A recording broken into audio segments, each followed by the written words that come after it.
Amigos, buenas noches. Sigue el compás de espera por el asilo, la solicitud de asilo del expresidente Alan García al gobierno de Uruguay. Él continúa en la vivienda, en la residencia del embajador en Lima, y ha publicado una carta el día de hoy donde, comienza diciendo: como es fácil etiquetar, dice, entre comillas, de corrupto a una persona difundiendo y repitiendo rumores para lograr reacciones emocionales, creo necesario recordar hechos que no se conocen o se olvidan.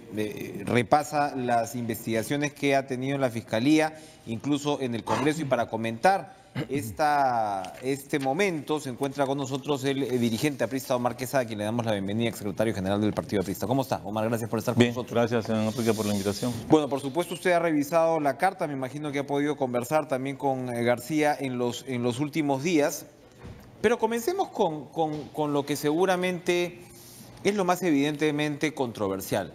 Se critica mucho la decisión de Alan García, de alguna manera, de querer describir esto como una persecución política del actual gobierno, con lo cual se le hace daño, pues, o se golpea a la democracia peruana, que mal que bien estaba aguantando embates bastante importantes, y ahí está. Entonces, comparar una situación como la que se vive actualmente, como por ejemplo con 1992, cuando García sale asilado a Colombia en medio de un golpe de Estado con tanques y demás, ¿no es realmente malintencionado? ¿No juega en contra del país? No, sin duda, la situación del presidente Alan García le afecta a la imagen del país, pero es producto justamente de la falta de tino que ha tenido el Ejecutivo en manejarse en los últimos meses. Pero es que el Ejecutivo no maneja la Fiscalía, pues, para empezar. Sí, pero ha tenido, y las declaraciones del mismo presidente de la República permanentemente y en toda actuación pública pedía el cambio del fiscal de la Nación, cuando la Constitución, y el presidente está obligado a respetar eso, la Constitución dice que el Ministerio Público es un organismo constitucionalmente autónomo. Es decir, tomarse la pelea de sacar al fiscal de la Nación por A o B circunstancias no le hacía para nada bien a la institucionalidad democrática. Él está obligado a respetar eso. Primera situación. Lo otro también es la pelea que sin duda le daba popularidad al presidente respecto del arrinconamiento al Congreso. Mira, nosotros vivimos en un Estado social de derecho cuyas reglas básicas, y las sabe todo estudiante de primer año de Derecho, es el equilibrio de poderes y la separación de poderes.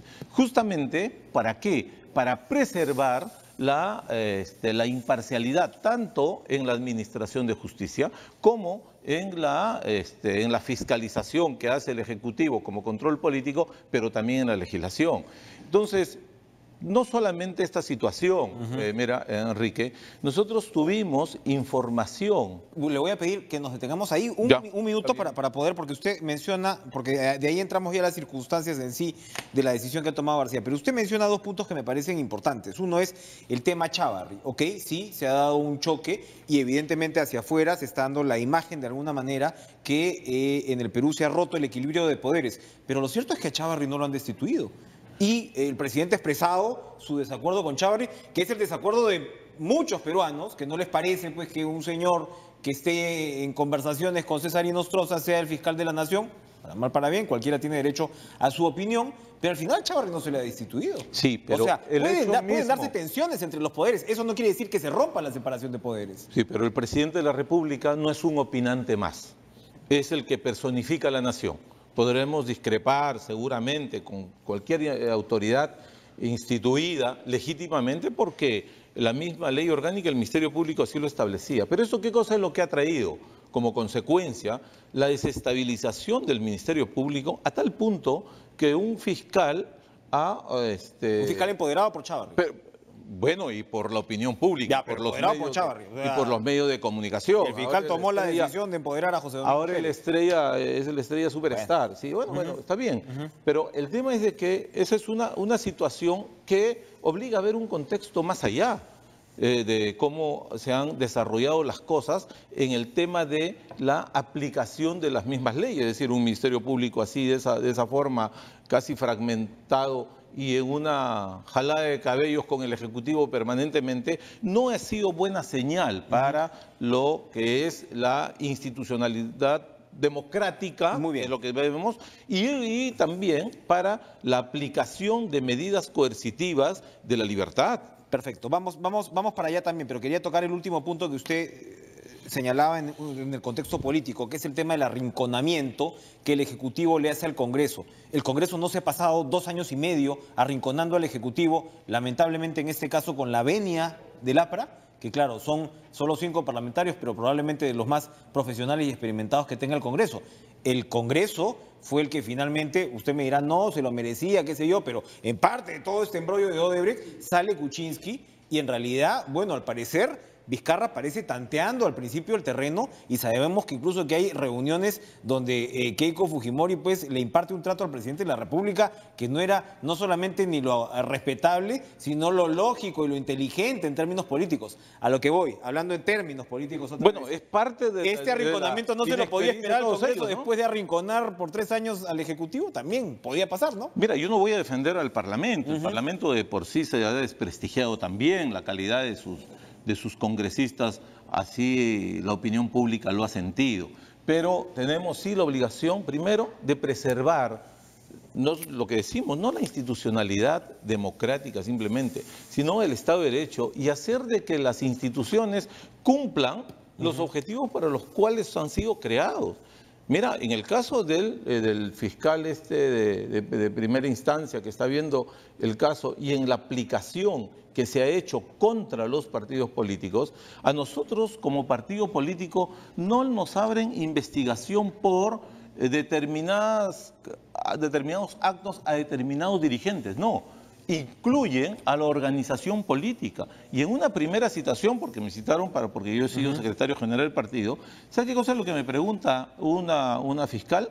Me dice, ¿con qué dinero se han comprado los inmuebles de la Casa del Pueblo en Alfonso Ugarte, cuando se compraron hace más de 60 años? ¿Eso le preguntaron? ¿Sí? ¿De verdad? Oye, de verdad, una intencionalidad de criminalizar a ciertas organizaciones políticas que no se condice ni con la realidad, ni con la importancia que deben tener los partidos políticos en una democracia sobre la cual se sustentan. En consecuencia, por eso es de que cuando reclaman mucho, ¿dónde están los partidos políticos? ¿Por qué no les enfrente a los movimientos extremistas? Pues el desprestigio permanente, ayudado por movimientos extremistas, ha hecho de que lleguemos a una situación crítica para el país. No solamente los partidos políticos, sino también como Estado. ¿Qué ha merecido, Enrique, el pronunciamiento también de la Comisión Interamericana de Derechos Humanos, donde habla sobre una preocupación que hay por la excesiva, y hablan claramente, la imposición del exceso en la prisión preventiva. Exactamente. ¿No? O sea, sí, y también el informe de septiembre del año pasado. Y entonces, mire, ¿qué cosa es lo que pasa? Y el exceso de la prisión preventiva no relacionada con el tema de corrupción incluso y de crimen organizado, de toda esta vinculación. Y nosotros hemos sido, no solamente ahora en esta etapa, en estos últimos días, sino desde el gobierno, y lo hemos dicho varias veces y el Perú lo sabe, de no de ninguna manera proteger, sino por el contrario, pedir investigaciones prolijas, investigaciones acuciosas sobre determinados funcionarios en gobierno y fuera de gobierno. Pero Omar, pues hubo un montón de corrupción con Odebrecht. Y el caso del metro el señor Noce habla de hasta 24 millones de dólares de coima. Todavía no lo han podido confirmar con Jorge Barata, es verdad. Pero hay como 10 millones de dólares ubicados en cuentas en Andorra, cuentas que no se han movido, las cuentas del señor Cuba y de otros funcionarios. Resulta que 8, 9 años, esta gente que ahora que tiene detención preventiva, no movieron esa plata. Evidentemente, esto nos tiene que llamar a la sospecha, ¿no? Cualquier ciudadano con 2 dedos de frente va a sospechar. Y sospechas hacia arriba, pues. Sí, pues, pero... con el ministro Cornejo, con el presidente García. En las sospechas hay predisposición, por supuesto, sobre determinadas personas. Mire, yo quiero decirte lo siguiente, Enrique, porque dicen que Alan García Y con esto yo no defiendo al ciudadano, Alan García. Defiendo lo que debemos defender todos los peruanos, el Estado de Derecho, es decir, las garantías que deben tener en la Administración de Justicia todos ciudadanos. Aparecen o hacen aparecer como que no hubiera sido investigado. Y en repetidas oportunidades, desde el 2011 que salió de presidente, ha sido investigado. Te traigo la investigación 042. Mira, ¿y qué dispone el fiscal de la Nación, Antonio Peláez Bardales? No ha lugar a formular denuncia constitucional. El ingreso de la carpeta 156-2016. ¿Qué disponen? No haber mérito para promover investigación contra Alan García. ¿Quién firma? Pablo Sánchez. Es decir, no es que no se haya sometido a ninguna investigación. La carpeta 160 igualmente, ¿quién la firma? Dice, archivar el ingreso correspondiente al informe final de la comisión investigadora. ¿Quién la firma? Pablo Sánchez. Es decir, Alan García se ha sometido a toda investigación. ¿Cuándo nos llama la atención? Pero puede haber nueva información, también es verdad, ¿no? Puede haber nueva información. Es verdad que se ha sometido a las también es investigaciones. verdad. Pero mira el actuar y que debe conocer la población, porque muchas veces escucha con tanto apabullamiento y la forma como mediáticamente se ha tratado el caso. A nosotros nos informan, sí, es cierto, a nosotros nos informan de la misma fiscalía donde se están viendo todos estos temas, de que Alan García ha sido citado y que no va a llevarse a cabo la audiencia en donde le iban a tomar el testimonio y que más bien esta se iba a postergar. Y como efectivamente sucedió, se postergó.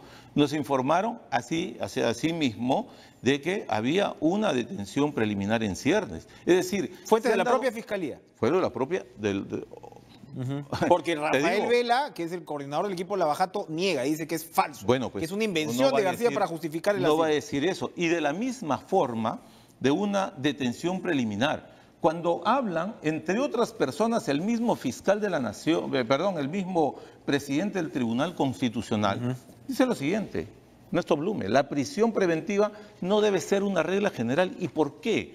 Porque cuando tú tratas organizaciones criminales, efectivamente tienes la posibilidad de que con una detención preliminar puedas acopiar la mayor cantidad de pruebas que te van a servir en un proceso.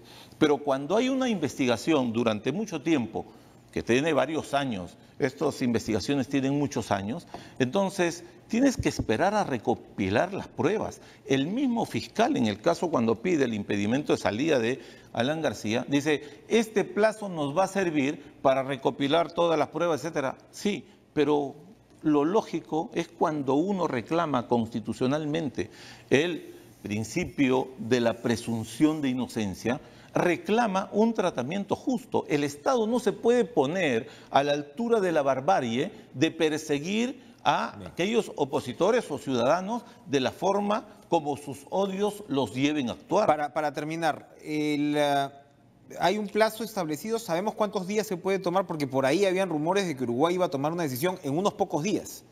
Mira, la Convención de Caracas no establece plazo.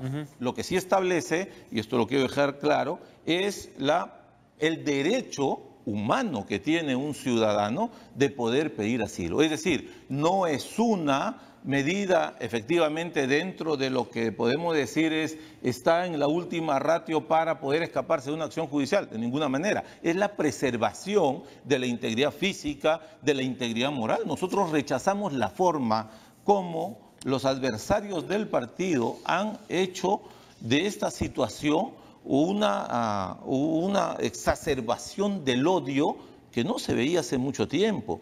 Y ojo, muchas veces cuando nosotros dijimos de que venía Alan García a dar su testimonio como siempre y que era la 49 vez que venía, es decir, la 49ª vez, encontramos que antes de que el juez pueda dictar la medida de impedimento de salir del país, ya había circulado un documento del Ministerio del Interior en el que le decían, ojo, le decían adoptar y redoblar las medidas de seguridad que correspondan para la posible salida. El fiscal pide 15 y de ahí se hace este documento. No es que el documento se haga, el fiscal pide 15 y dice, bueno, el 17 va a ser la audiencia y el gobierno está diciendo, oye, por si acaso aseguren las fronteras. Pues, pero exactamente, o sea, no puede el Ejecutivo, porque el Ejecutivo no administra justicia, no puede. Y esto sí, y sobre esto no hemos tenido nosotros ni la ciudadanía una explicación. Bien, Omar Quesada, muchas gracias por estar con nosotros. Así pregunta para monosílabo, al político. Mal negocio pegarse tanto al fujimorismo, ¿no? Mal negocio el APRA, ¿no? No. ¿No? La historia dará su veredicto. Lo que estamos haciendo es defender los derechos Es una pregunta de sobre la de decisión una política, democracia. sobre la decisión política que evidentemente se acentuó en los últimos años. Esa es la visión interesada, pues, de gente que nos quiere hacer parecer, pero nosotros tenemos diferencias tremendas con el fujimorismo. Gracias, Omar Quesada. Gracias, Omar Quesada, por acompañarnos esta noche. Vamos a ir a una pausa y regresamos. Hay movidas fuertes, no solamente en esto que estamos hablando, sino que mientras todo esto ocurre, se están modificando situaciones importantes con la AFP. Así que si usted es afiliado a la AFP, escuche la entrevista y vea la entrevista con Johnny Lescano después de esta pausa. Adiós.